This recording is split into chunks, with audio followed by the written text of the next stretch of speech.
And Odessa High was finally home. The Broncos spent the last 3 weeks on the road and are back just in time for homecoming. Jason Freund has the rundown of what OHS looked like in front of that home crowd. Jason?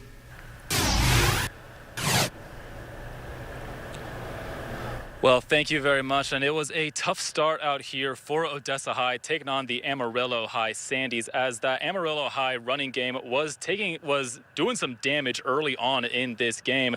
Now, it was senior running back Pius Vokes who was getting those yards in bunches and bowling over Broncos defenders seemingly on a regular occasion.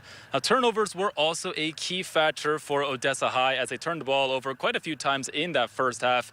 In fact, they only got one touchdown in that first half, and those highlights you're about to see right now.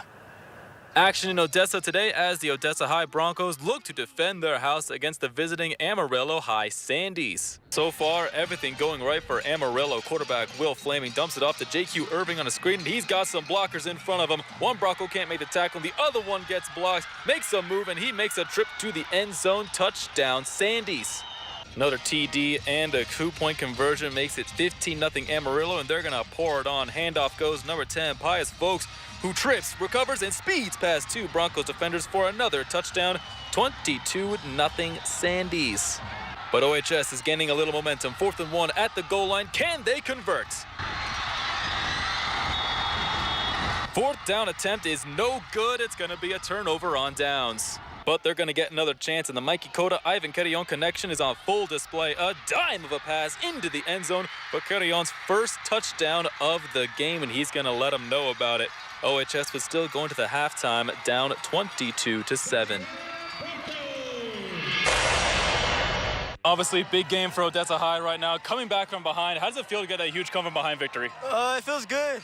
We were talking in the locker room. Everyone had their heads down. We had to get our heads up, and it wouldn't happen without God. This is all God.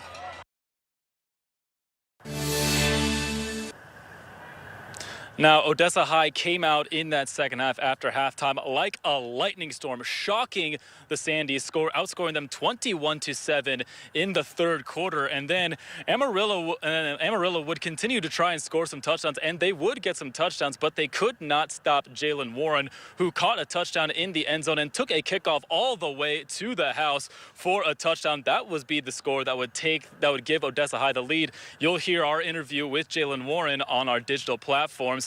Now, it looks like Odessa High is going to try and ride this momentum, ride that high into next week as they take on Clemens. Back to you guys in the studio.